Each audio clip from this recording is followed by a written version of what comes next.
Dear student, மேல்நிலை முதலாம் ஆண்டு பொதுத்தமிழ் இயல் 3 கவிதை பேழை. தலைப்பு பார்த்திங்கன்னா காவடி சிந்து. இந்த காவடி சிந்துடைய ஆசிரியர் சென்னிகுளம் அண்ணாமலையார். அண்ணாமலையார் பாடிய காவடி சிந்து அருணகிரிநாதரின் திருப்புகழ் தாக்கத்தால் விளைந்தது.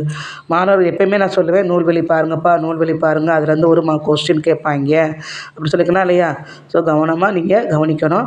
ஆசிரியர் குறிப்பு தான் சொல்லி நீங்கள் விட்டுறாதீங்க.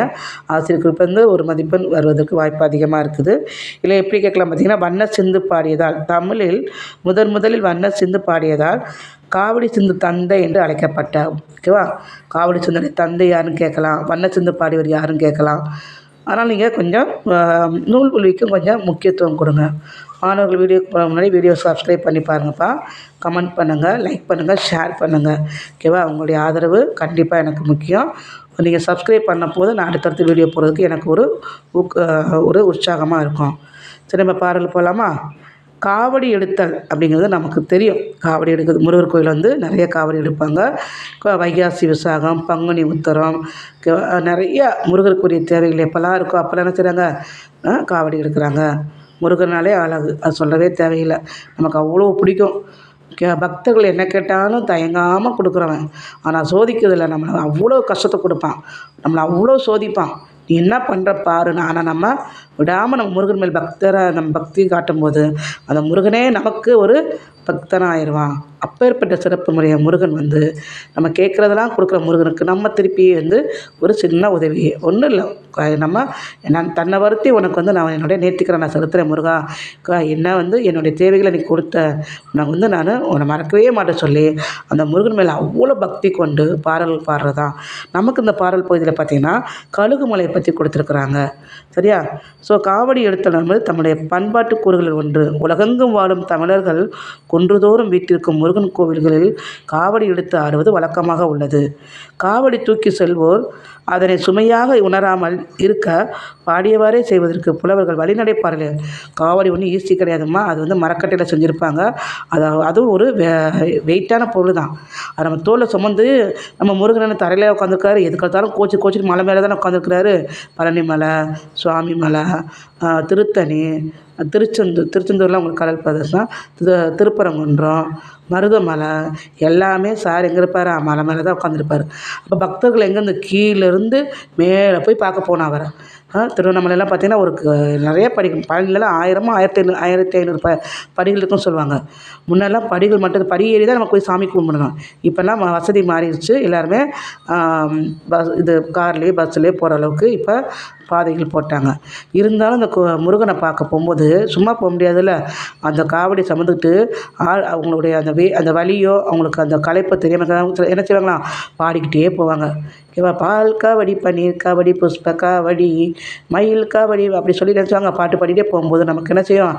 அது வலி தெரியாது. சரிங்களா? ஸோ நம்மளுடைய ஆசிரியர் என்ன பற்றி கொடுத்துருக்காருன்னா, கழுகுமலை தலைவனுடைய கழுகுமலை பற்றி சொல்லியிருக்காரு. அங்கே இருக்கிற அந்த முருகப்பெருமான் பாடலை ஃபஸ்ட்டு பாருங்கள். உங்களுக்கு இந்த பாடல் வரிகளை நீங்கள் கொஞ்சம் ரைமிங்காக படிக்க கற்றுக்கோங்க. ஓகேவா? சென்னி குலநகர் வாசன், தமிழ் தேரும் அண்ணாமலை தாசன், செப்பும் செகமெச்சிய மதுரக்கவி, அதனை புய வரையில் புனை தீரன் அயில் வீரன். இது சும்மா இதில் பாட்டு கொடுத்துருக்காங்கப்பா. எப்படி பார்த்தீங்கன்னா, சென்னி குலநகர் வாசன், தமிழ் தேரும் அண்ணாமலை தாசன், செப்பும் செகமெச்சிய மதுரக்கவி, அதனை புய வரையில் புனை தாரோ தீரனாவனோ அப்படி சொல்லி வருவார். அது என்ன பாட்டுனா, பழைய காலத்தில் ஒரு பாட்டு ஒன்று.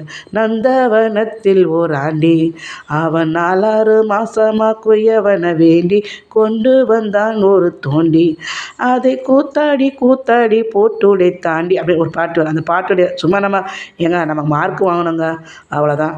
ஓகேவா? அதை நம்ம ஜாலியாக படிச்சுட்டு போய்ட்டோன்னு வச்சுக்கோங்க, நமக்கு ரொம்ப புரியும். இப்போ ஐயோ செயல் வரிகளாச்சு அப்படின்னு நம்ம பயப்படக்கூடாது. சரிங்களா? ஸோ இந்த ஃபஸ்ட்டு பாடலில் பார்த்தீங்கன்னா நல்ல ஒரு இறைவன் முருகப்பெருமானை பற்றி சொல்லியிருக்காங்க. எப்படின்னா, முருகா உனக்கு நான் என்ன செய்கிறேன்? பாமாலை பாடல்களாக பாடி உன்னுடைய எல்லைக்கு வரேன். என்னுடைய பாடல்களை மாலையாக கோர்த்து உன்னுடைய தோள்களுக்கு நான் காணிக்கையாக்குறேன் அப்படின்னு.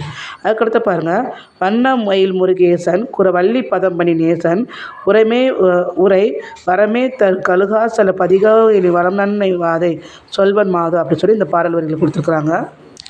இந்த 2வது பாடல் வரிகள் பார்த்திங்கன்னா, முருகனுடைய வாகனம் வந்து மயில்.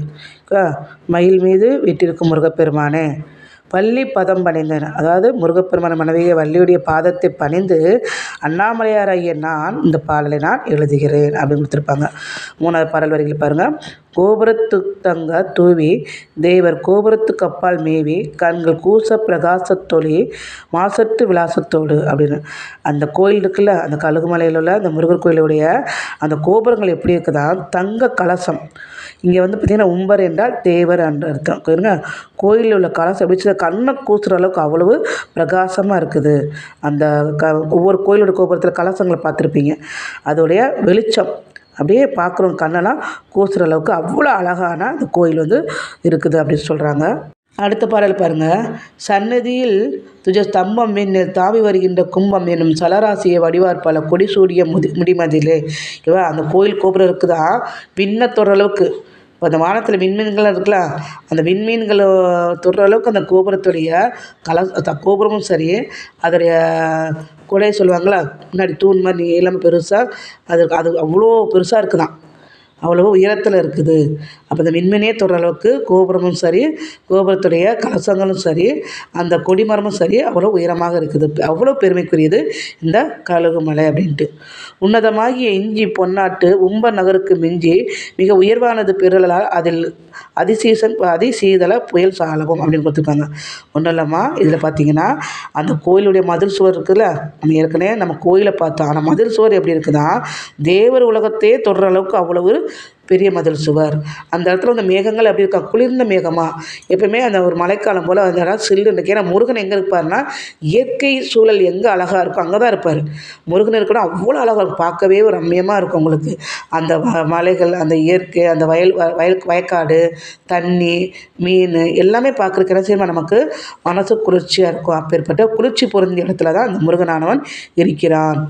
அருணகிரி நாவில் பழக்கம் தரும் அந்த திருப்புகள் முழக்கம் பல அடியார்கணம் பொழுது மேதினிலே அமராவதி இமையோர் செவி அடைக்கும் அண்டம் உடைக்கும். ஓகேவா? நம்ம என்ன பண்ணுறோம், சும்மாலாம் போக மாட்டோம். அரோகரா, வெற்றிவேல் முருகனுக்கு அரோகரா, வீரவேல் முருகனுக்கு அரோகரா, திருத்தணி முருகனுக்கு அரோகரா, திருச்செந்தூர் முருகனுக்கு அரோகரா, பழனிக்கார் அப்படி நம்ம முருகனுடைய அந்த மந்திரத்தை சொல்லிக்கிட்டே போகிறோம். முருகனுடைய பாடலை பாடிக்கிட்டே போகிறோம். நம்ம பேசி அந்த முருகா முருகா முருகா முருகான்னு கூப்பிட்றோம். அந்த ஓசைகள் எப்படி இருக்குன்னா, தேவரில் உலகத்திலே போய் கேட்குதான். அந்தளவுக்கு இந்த பக்தர்களுடைய அன்பு வார்த்தைகள். இப்போ முருகா 8 திசைக்கு முருகன் தான், எங்கள் முருகன் தான் இருக்கிறார் அப்படின்னு சொல்லி அரோகரா அரோகரா அரோகரா சொல்லிட்டு போகும்போது அந்த ஓசைகள் எப்படி இருக்குதா, அந்த சவுண்டு மேலோகத்தில் இருக்கிற தேவர்களுடைய காதுக்கு போய் சேருதான். அப்போ நம்ம மக்களுடைய ஆர்ப்பாட்டம் எப்படி இருக்குது பார்த்தீங்களா? ஏன்னா அவ்வளோ சந்தோஷத்தில் இருக்கிறாங்க. அதுக்கடுத்து பாருங்கள். கருணை முருகனை போட்டு தங்கள் காவடி தோளின் மேல் ஏற்றி கூடும் கடலேறிய மெழுகாய் வருவர் பலரும் மெழுகாய் வருபவர் எவரும் இகமேகதி காண்பார் இன்பம் போன்றனர். ஓகேவா? எவ்வளோ நெருக்கடியாக அந்த நெருப்பு எரியிற மெழுகு உருகுது பார்த்திங்களா, அது மாதிரி தன்னை உருக்கிட்டு மக்கள் என்ன செய்கிறாங்களா, அந்த இறைவனுக்கு வந்து தன்னுடைய தேவைகளை தன்னுடைய நேர்த்திக்கடனை நிறைவேற்றுறாங்க. இறைவன் வேண்டவருக்கு கொடுக்குறதா, யார் என்ன கேட்டாலும் கொடுக்குறதா இறைவன். அப்போ அந்த இறைவனுக்கு காவடி எடுத்துகிட்டு போகும்போது அவங்க தன்னுடைய உடம்புலையும் தெரியாது, மனவழியும் தெரியாது, அவங்க மனசு ஃபுல்லாக என்ன இருக்குதா, சந்தோஷம் இருக்குதா, நிலை பேறு கிடைக்கும், எந்த ஒரு குறையும் இல்லாமல் நம்ம நல்லா இருப்போம் சொல்லி அந்த முருகனை யாரெல்லாம் துதிக்கிறாங்களோ முருகப்பெருமானுடைய ஆசீர்வாதம் அவங்களுக்கு கண்டிப்பாக இருக்கும். அவங்க வாழ்க்கையில் மென்மேலும் வெற்றி பெற்று வாழ்க்கையில் சிறப்பு இது நல்லா சந்தோஷமாக இருப்பாங்க, அவங்களுக்கு எந்த குறையும் இருக்கான்னு சொல்லி அண்ணாமலையார் என்ன சொல்ல தன்னுடைய பாடல் வரிகள் கொடுத்துருக்குறாரு. ஸோ மாணவர்கள் வந்து இதெல்லாம் புரிஞ்சுக்கோங்க.